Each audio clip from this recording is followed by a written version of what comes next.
Good morning, everyone, from the Central Time Zone, at least. My name is J.D. Strong. I am the director of the Oklahoma Department of Wildlife Conservation, and importantly for this round, the chairman of the Council to Advance the Hunting and Shooting Sports, who is your host for the next couple of days of this R3 forum. I had hoped that we would be able to welcome everyone to Broken Arrow, Oklahoma on these dates to have an in-person event, but of course COVID changed all of our plans for us, and so we're happy to host this event virtually and hope that many of you get a lot of great ideas out of what comes the next couple of days. Well, what a year, right? I feel like we have now gone from 0 to 60 virtual in nothing flat, one Zoom meeting after another. But the important thing is I feel like everybody has done a really good job of adapting. No question there are challenges and there are areas where we continue to maybe drop the ball, but COVID certainly threw us a major hook shot that nobody expected. Nobody had a plan book or SOP written for how to deal with this situation.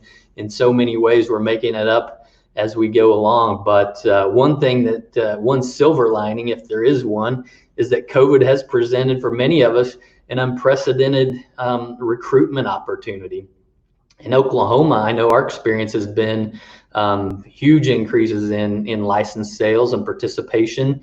When this, the timing of COVID was such that we were largely coming off of hunting seasons and cranking up fishing season. In Oklahoma, we saw double the license revenue the month of May this year versus May of last year. So some phenomenal things going on when it comes to R3, and especially on the recruitment side. As I said, an unprecedented recruitment opportunity has hit us, and now we've got to figure out how to turn that into a retention opportunity to keep those folks engaged, especially as they start maybe fading back to school, back to those activities that occupied them before COVID hit, that sort of thing. So we also are anticipating a big surge, at least in Oklahoma and probably many other states, in hunting activity, just like we saw in spring with fishing.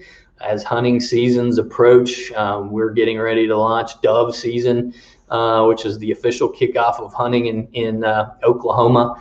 And so we expect and are trying to prepare for what could be a surge in hunting activity in the state of Oklahoma and across many other states in the fall to come.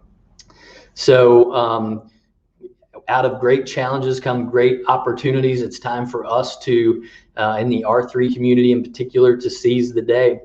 Let's just talk a little bit about R3 before we kick off into our next panel, which I'm really anxious to get to. We've got some great speakers lined up, and I know they're anxious to share their insights with us. But for over 100 years, our agencies have done a really good job of bringing wildlife species back from the brink through research and biology and law enforcement, and being able to work the landscape and develop better habitat and better rules and regulations.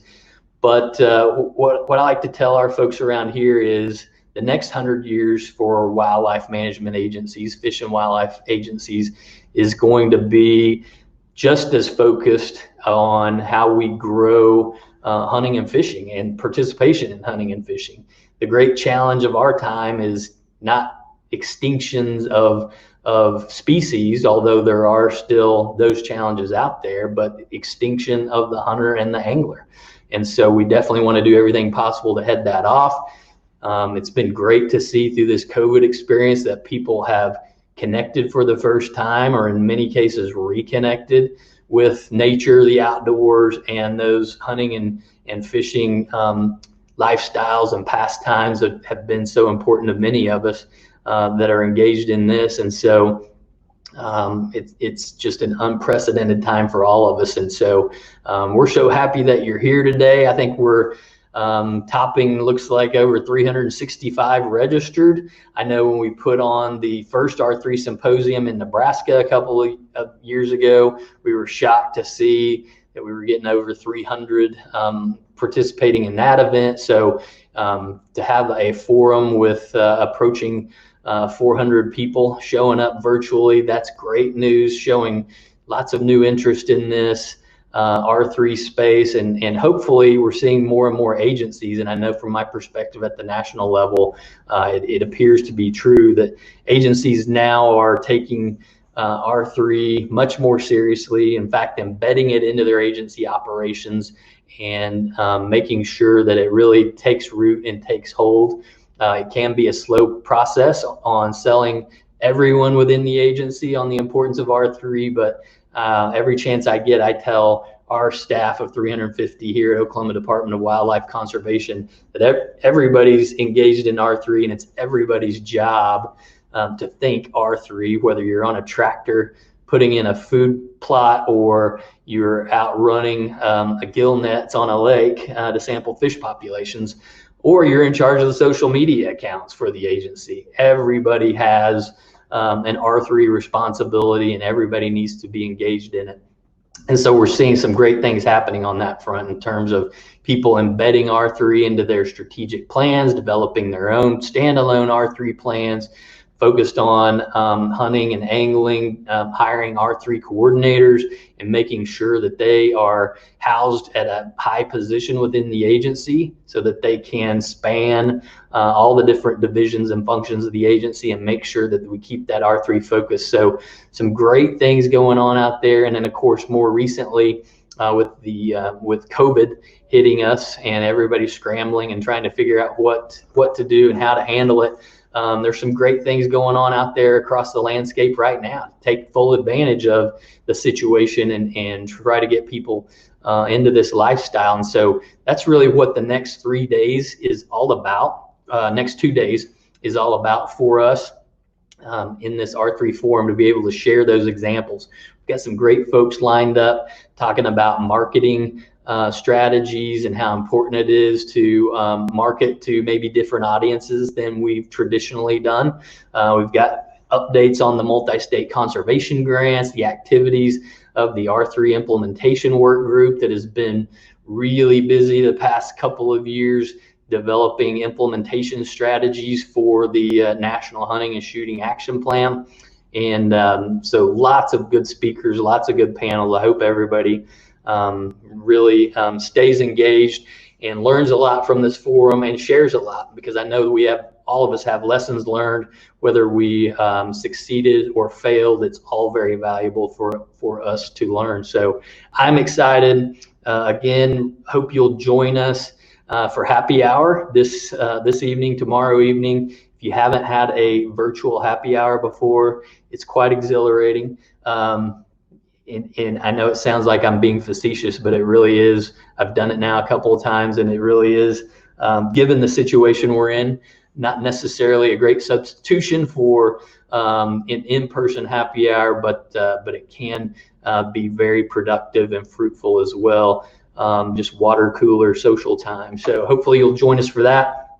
As I wrap up, I just want to say a huge thanks to the staff of the Council to Advance the Hunting and Shooting Sports. I know the CEO, John Frampton, is out there watching us, observing right now, and probably behind the scenes. But what a leader we've had. So we're entering the 11th year of this council. So for the past 10 years, this council was built from nothing, from scratch, and has become really the national leader on the hunting and shooting sports R3 front, and one of the leading convener as well. So all of that doesn't happen without great leadership. And so we want to thank John Frampton for that leadership. He has announced he plans to retire at the end of this year. So for some of you, this may be your last opportunity to bid him farewell. Make sure you do that. And then for Sam and Kristen and Sawyer, you'll get to see all of them over the course of the next couple of days. Be sure to thank them, because they have really adapted better than anybody to the COVID situation and really fleshed out the online community and make sure we have regular functions, coffee talks, happy hours, where everybody can get on and share their challenges and concerns and learn, as well as just adapting to developing this online R3 forum when we were hoping to have an in-person symposium in Broken Arrow, which, by the way, we still hope to have in May of next year. So hopefully you'll put that on your calendar and make plans to attend, COVID willing, of course. So with that, Sawyer, I know you're going to transition us over to our first panel. And so I'm looking forward to that. Look forward to everybody joining us. I don't know if you have any instructions for us, Sawyer, or if it just magically happens, but I will be back on in a minute to kick off that panel and introduce all of our great speakers. So thank you all again for joining us.